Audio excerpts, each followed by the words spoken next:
What's going on, everybody? Thank you for coming. Super excited to see you guys. If you don't know, for some reason, this is the Multifamily Mastery Meetup. If you're not here for this, the stairs are right there. I'm your host. I know most of you. My name's Cole. My co-hosting with me is David Ribardo. Before we jump into the interview and get to that stuff, I want to talk about the sponsor. So we have the Ribardo team today who is sponsoring this, and Dave himself can kind of give you some more info on it. So awesome. So because I am footing the bill for the event here, which is food and drink, I get to give my little sales pitch. So I already know a whole bunch of you guys, and for those of you I haven't met, Dave Ribardo, former Army officer, became a full-time investor about 7 years ago, and I built my business on helping investors be successful. Primarily, this is two functions. One, helping new investors get started with their goals here in Lehigh Valley. Buy, holds, flips, some other creative strategies such as private lending, as well as helping an experienced investor who might be in another market get their foothold here in the Lehigh Valley. We've got sales with our team of agents. We've got property management services here. We've got our own in-house contracting. We do some private lending as well. So if there's anything that I can help you with, please come get my card and we'll set up the time to talk. Awesome. Thank you. We're here to learn and network, right? So today specifically, we're talking about self-directed IRAs, alternative investments, things like that. This is applicable for anybody with a retirement account of some kind who wants to kind of earn and not burn, right? But it may not be a fit for everybody. So if not, we still hope you can leave with some kind of knowledge and a good connection. So structure, we're going to have our guest interview, and then we're all going to hang out and network. So please feel free to hang back a little bit afterwards. Tonight, we're having an interview with Jack Malpass. I met Jack at a Bigger Pockets conference, which I'm sure a lot of people know Bigger Pockets, in New Orleans in 2019, I believe it was. And we kind of stayed in contact and we worked together on a couple little things and connections that we have in common. So I'll let you tell everyone about yourself. Okay. Nice to meet all you guys. My name is Jack Malpass. I am the business development specialist at Next Generation. We're based in Roseland, New Jersey. So I'm a little far from home. We are a women-run company. We've been in business for over 18 years. We hold over 800 million in assets under management. And I'm the business development specialist, and I educate people on how you can use your retirement money to invest in alternative assets. So how many of you know much about how a self-directed IRA works or ever heard the term? Okay, so a couple of you know. Okay. So self-directed IRA is different from your regular IRA in that your regular IRA holds stocks, bonds, and mutual funds. Okay. Self-directed IRA holds alternative investments. So things that you can't hold in your Morgan Stanley accounts or your TD Ameritrade accounts. That's where we come in. So what's an alternative asset? Real estate. Investment properties for real estate. Okay. Syndications, joint ventures, partnerships, pre-IPOs, hedge funds, syndications, crypto, precious metals, lending. You can use your money to be a private lender. You can lend money to other people. So these are alternative assets. These are the things that can held in a self-directed IRA.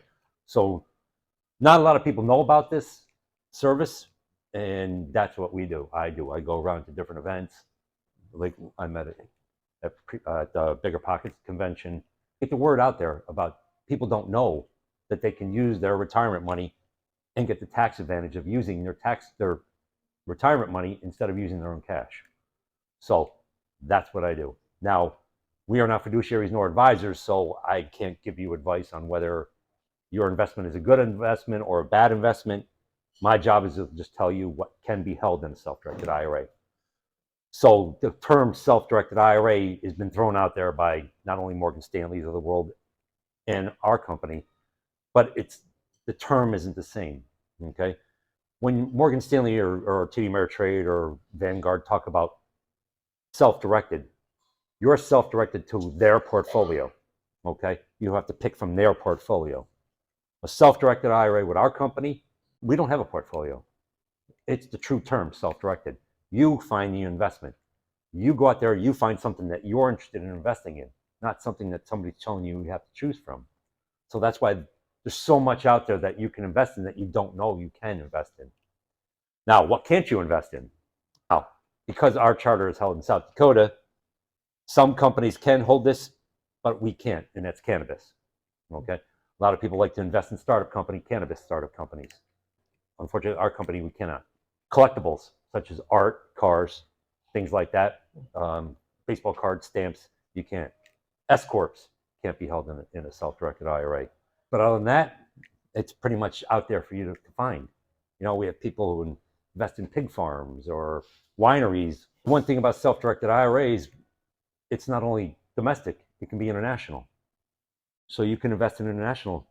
You go on, you go on vacation to Cancun or Puerto Rico, or wherever you go, and you see a condo or something that you want to use for an investment property, you can do international investing. I use Puerto Rico. I should never use that, but you know what? You get my gist. Any international investing you can do, and nobody knows that you could use your retirement money to invest in that investment property. Okay. So what is self-directed IRA? It has to be a new investment. It can't be something that you already own. Some of you may have multifamilies. You may have 10, 20, 50, 100 units. It can't be an investment you already own. Okay. One, because the IRA has to own your property. Okay. And that's what keeps it tax advantage. It's not in your name. It's in your IRA's name. So you don't own it. Your IRA owns it. And that's what keeps it. That's what the IRS sees it as an investment. And that's what keeps it tax advantaged. Okay. So there's so much out there for you to do. So the good thing about this is that you go find the investment. Now, the only two ways that you can use a self-directed IRA is using either qualified retirement money. So what's qualified? IRAs, traditional or Roths, old 401k plans where you're no longer service. Okay. If you're still working for the company, they're not going to let you use that 401k. Okay. Old 457s, 403bs, solo Ks, SEPs. These are all qualified plans that you can use. And Real quick, explain a little bit more about what those might be for people that don't know. Like, what is the difference between an IRA, a Roth, some of those savings plans, just if somebody's not familiar with them? Some of you may have traditional IRAs. Okay, it's a tax deferred account, which means in a traditional, you're not paying taxes until you're 73.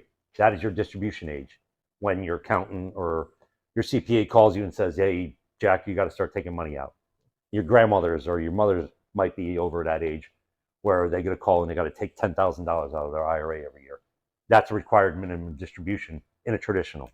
Okay, in a Roth, you pay taxes up front. So you have 100,000, you move it into an IRA, a Roth IRA. You'll pay the taxes now on that 100,000. Okay, that's earned income for this year. Okay, now from that point on, anything you make above that 100,000, and you hold that Roth for 5 years, and you're over 59 and a half, tax free. So you buy a medical building in 500,000, and you turn it into $1.5 million. Guess what? That $1 million is all tax-free money. As long as you hold 5 years, 59 and a half. Okay. And then there's a SEP plan and solo plans. Those are for self-employed people. Okay. You have to qualify for a solo depending on how you have employees or not. The contributions on traditionals and Roths are $6,500 if you're under 50, $7,500 if you're over 50. Okay. Roths are a little different because if you make too much money, you may not be able to contribute. Okay.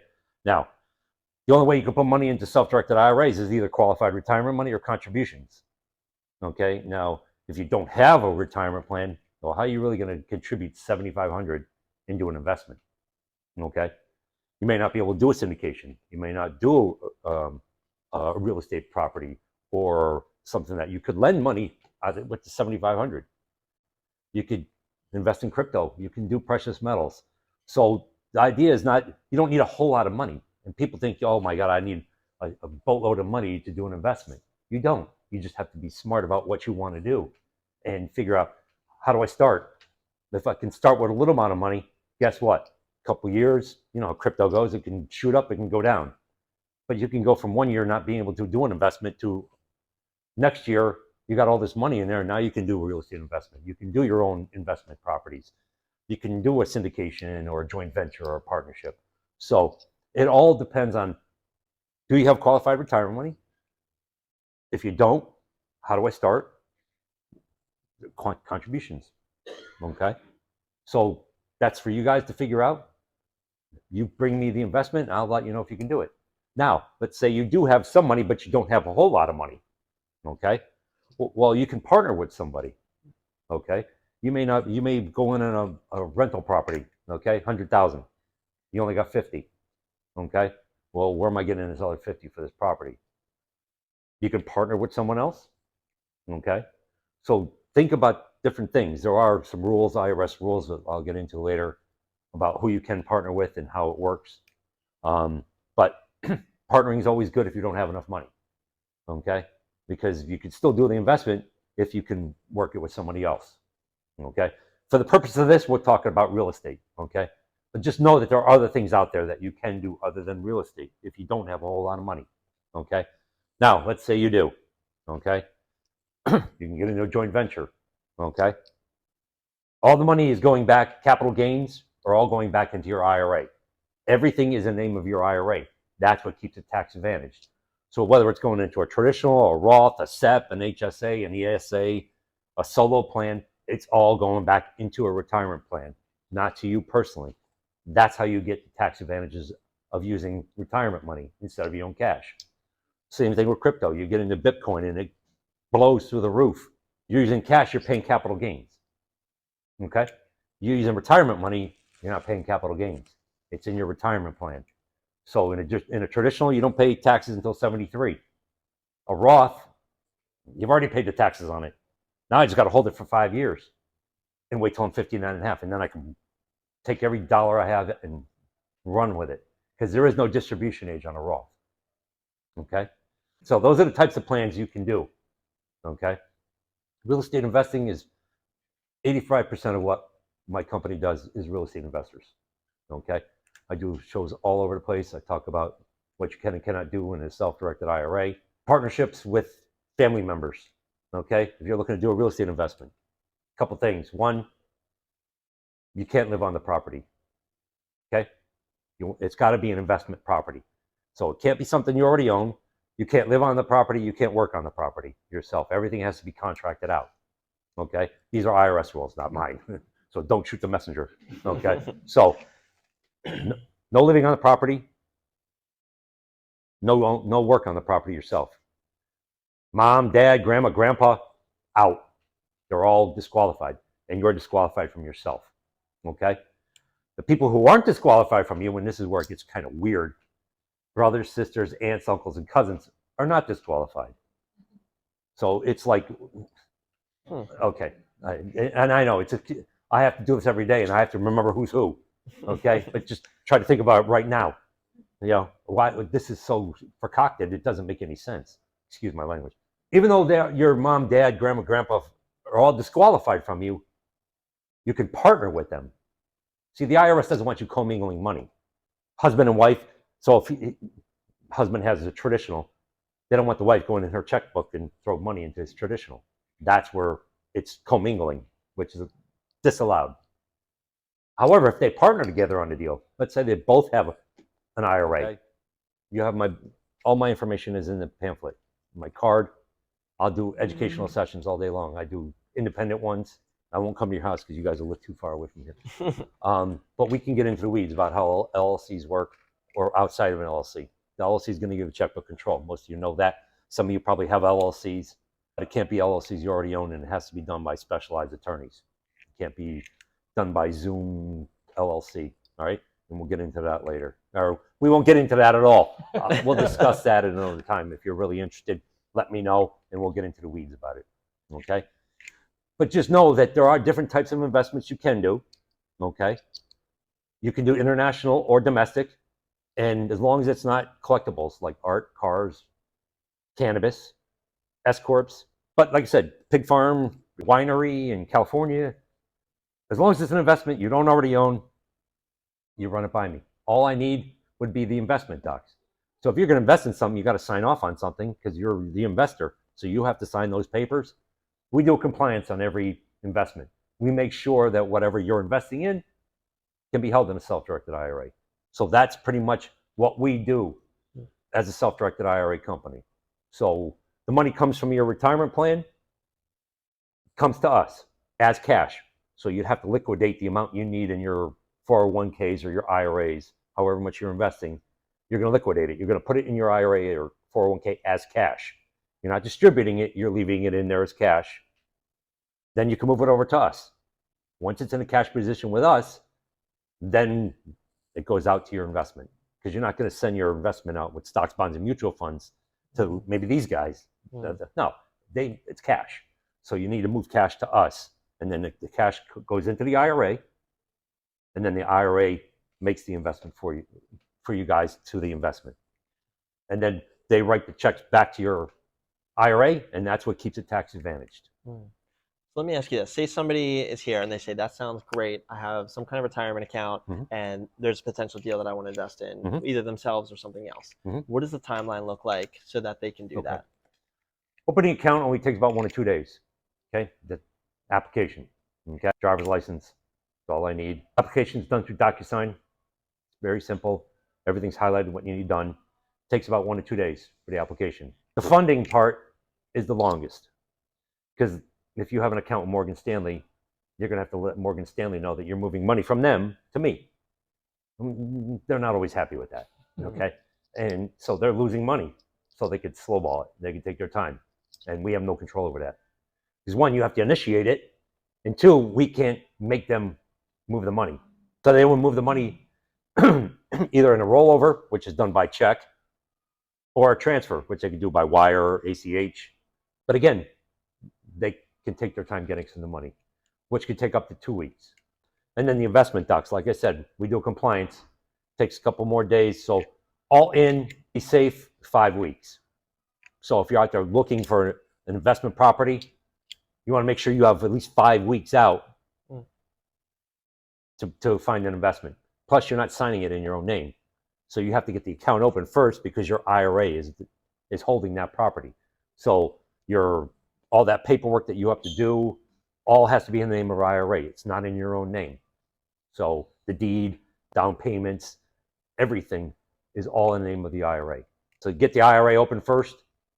Once the IRA is open, you'll know how everything has to be written out as a check, and how everything goes back, as whether rent checks go back or any kind of whatever you're making money goes back into the IRA.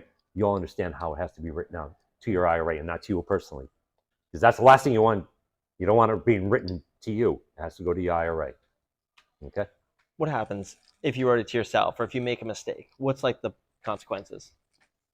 Well, we'd have to. I'm not in the transactions department, but the check has to be written, because it's not good. Because if the IRS gets that, they're going to see that it was written to you, and that's where taxes come in, and that could hurt your tax advantage of your IRA. So have to be careful and make sure that nothing's written to you personally. Okay, because then you might have to get people involved to try to reverse everything.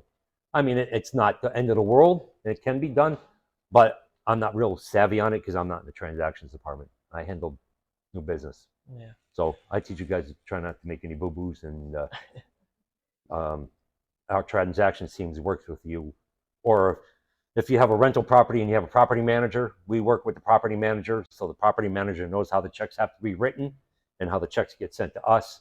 So we work with you guys real good, so you understand how everything works, and that we want to avoid you guys making any mistakes too. Yeah. Okay, because the last thing you want is that money distributed back to you.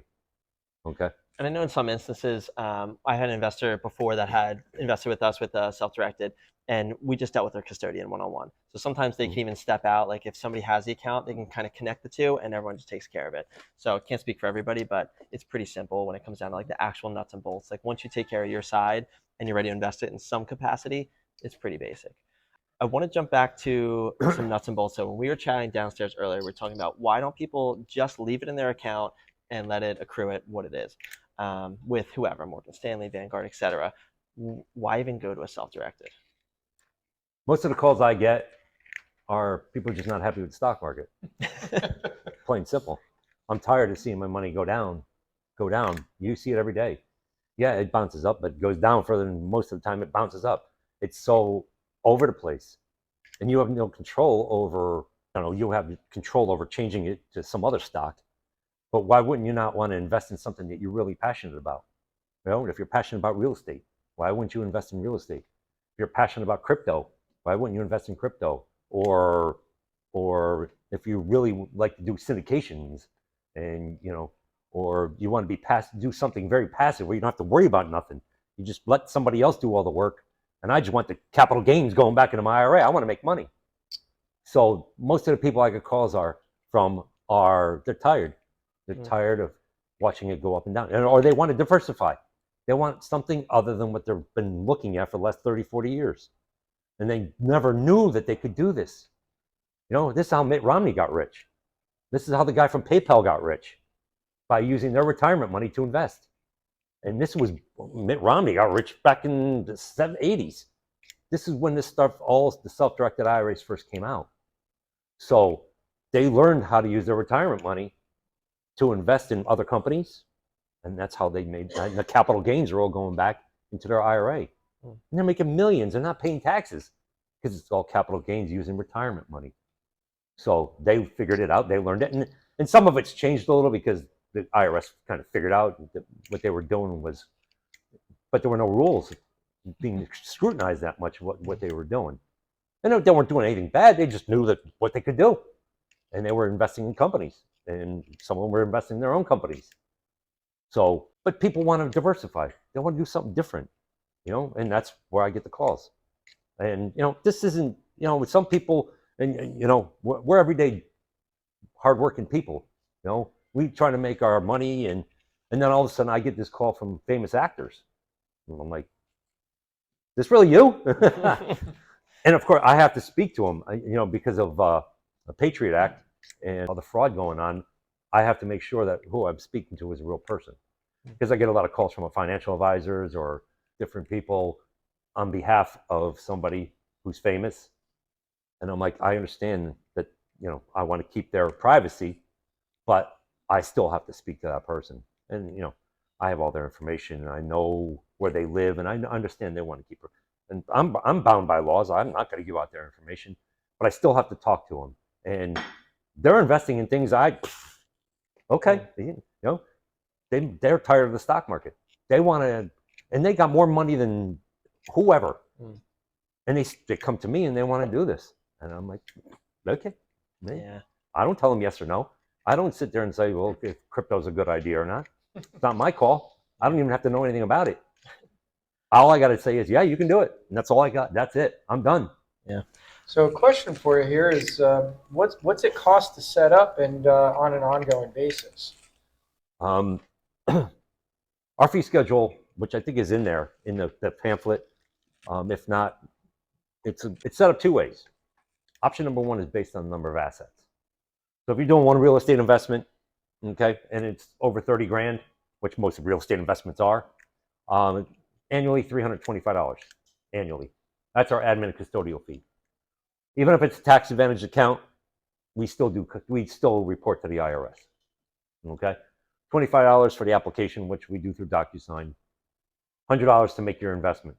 That's your fees. And then there's minimal fees like wire fees and outgoing checks if we do write the check for you, or if you do the LLC, we don't have to write the checks for you. You save on that. And then option two is based on the value of the asset.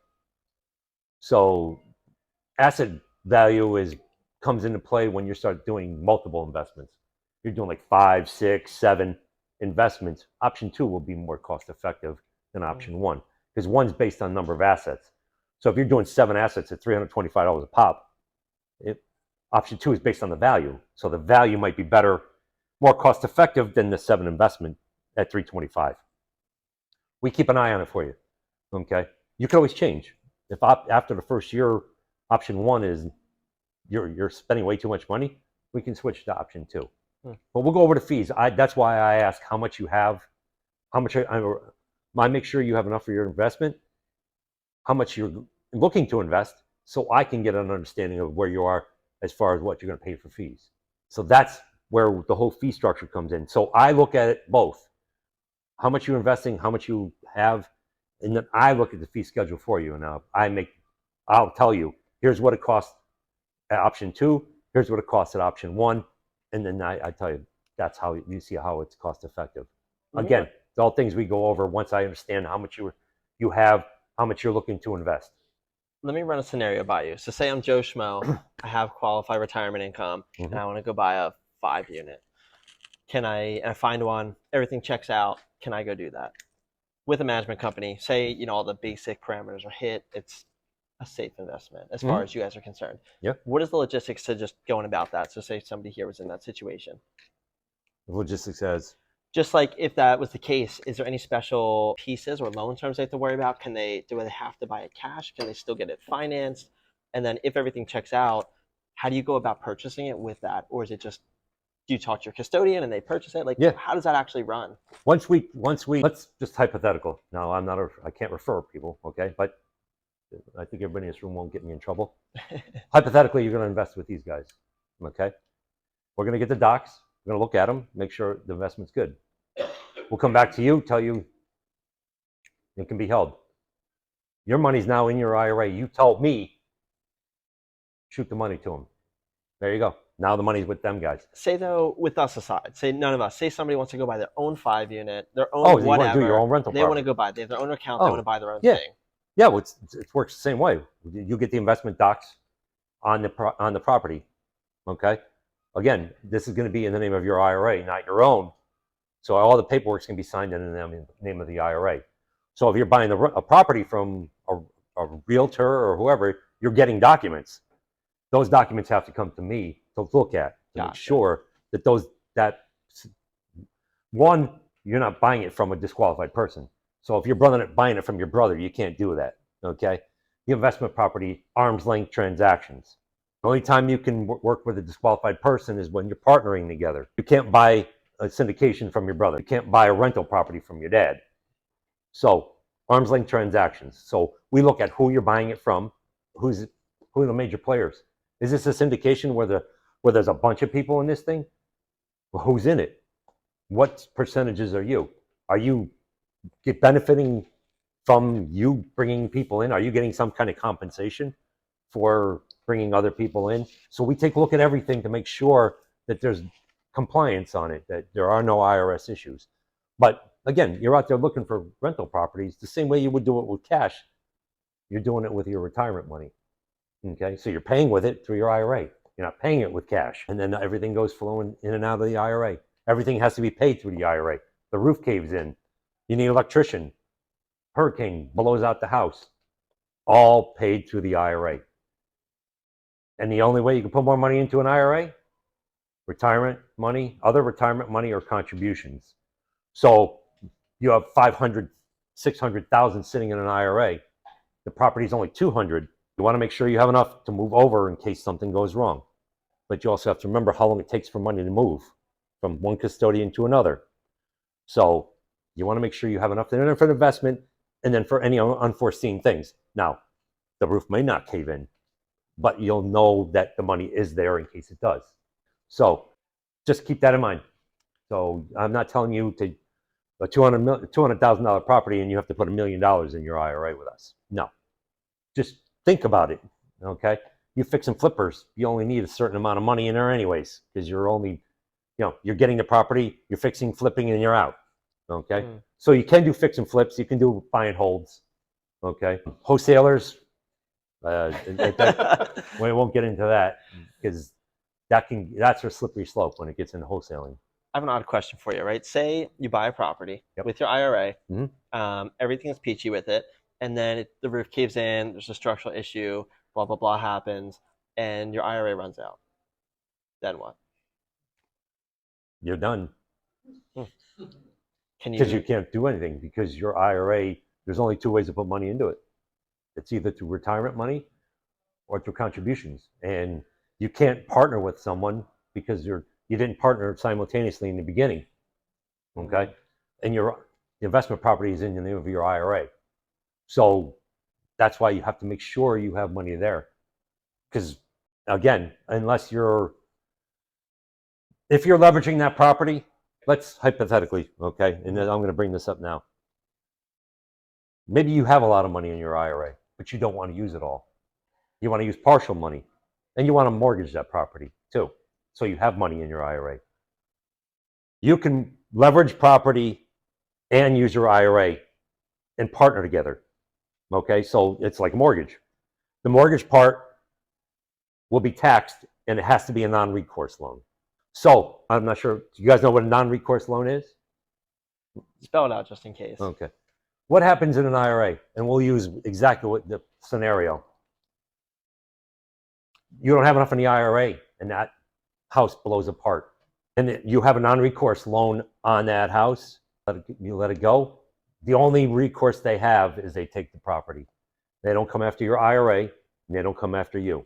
It's called a non-recourse loan. And when you work with it, and if you're using leveraging in a self-directed IRA, it has to be a non-recourse loan.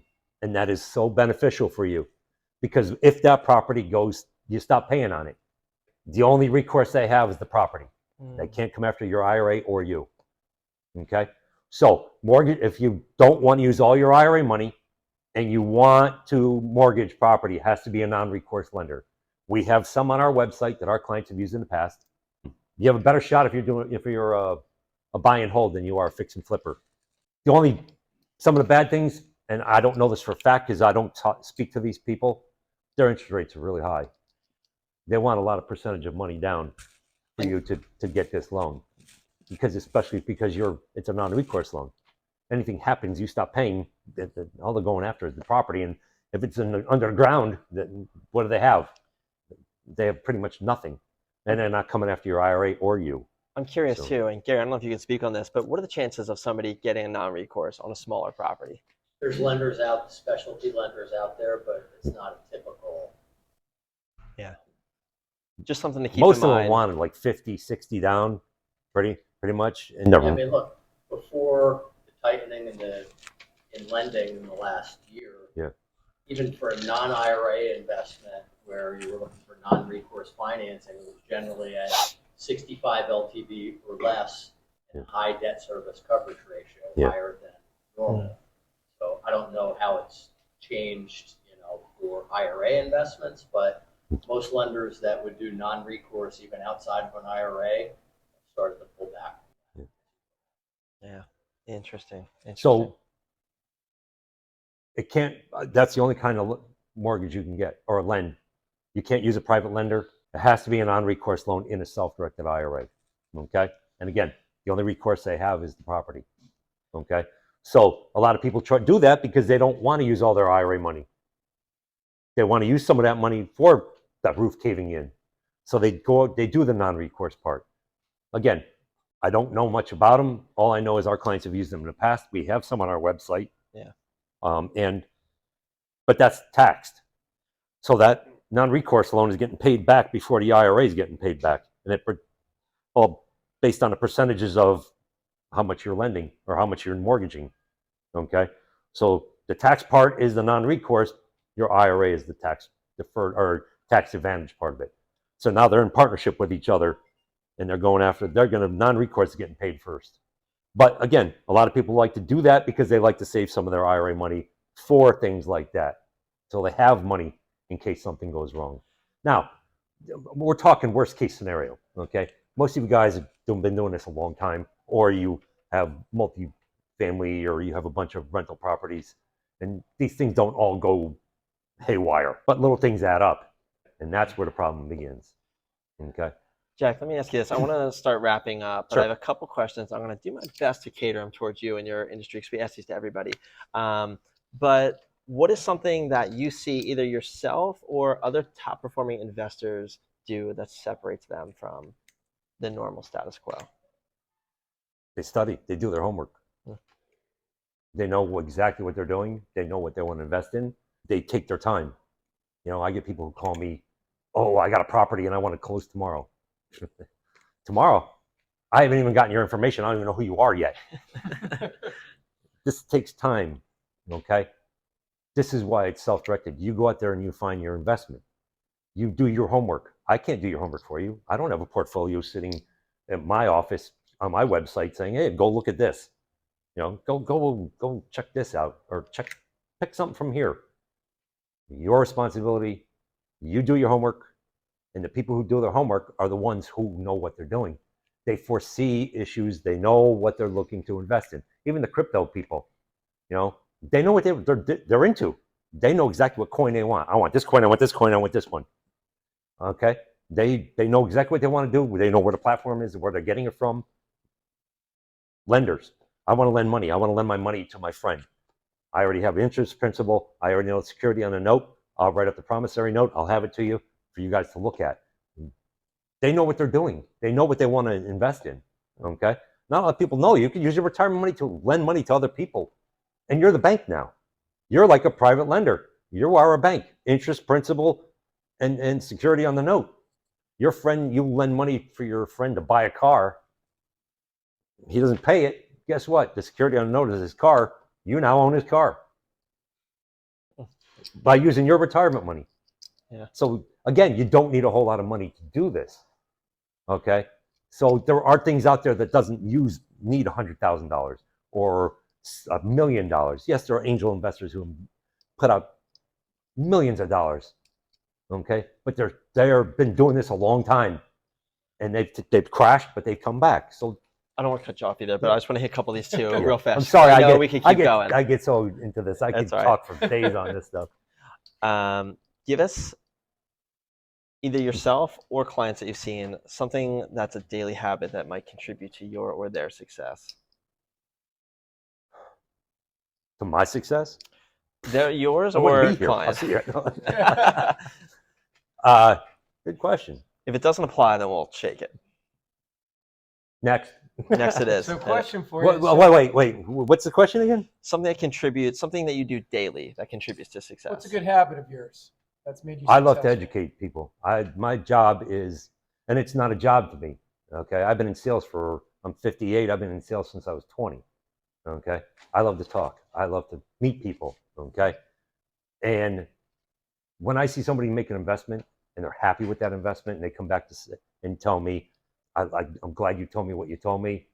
I really enjoyed your presentations or our one-on-ones. I learned a lot. That's what gets me excited. That's why I do this. You know, my brother's a cop. My sister's a school teacher. You know, who's excited about being a self-directed IRA? So it's not about what I do. It's about how I do it. And you really got to be passionate. And not a lot of people can, sit. This is a small group, and some of the big conventions I've done. You just got to be passionate about. I could do this for one person. I could do it for 1 million people. Just like an investment. You got to be passionate about what you do. And you guys are here. You want to learn, and there's nothing that makes me more happy is that people want to learn what they can do outside of their regular IRAs. Yeah.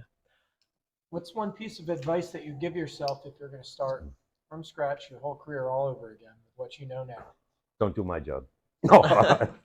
What's the question? I'm sorry. So if you're going to start your career all over again, knowing what you know now, what's one piece of advice you give to yourself? I should have started investing when I was in my 20s. I should have done this a long time ago. I knew nothing about this 4 years ago. I can't even do my own 401k. I had no idea. But I got this job. I know nothing about it. I told my boss straight out, what is this? I never heard of this before. I don't even know what I'm doing. I don't even know what a 401k is. Mine just sits there. I don't keep attention to it. And I learned it. And I thought, oh my God, I should have done this so long ago. I could have been making so much money. I had all these investments that I could have done with people that I was like, I don't have that kind of money. I don't even want to learn about this. I just want to make as much money in sales as I can and forget about everything else. When I should have done this when I was your guys' age or even younger. Some of these millennials kids out there are raking in money. They got beneficiary IRAs coming through from their parents, and they're so excited. They take this money and they run. They run with it. Oh, I'm going to find a syndication right now. I'm going to go find a multifamily right now, or I'm going to get involved in something. I just want to make as much money as I can. And they're more passionate than some of the people who have billions of dollars who are just like, I'm tired. I don't want to do this crap.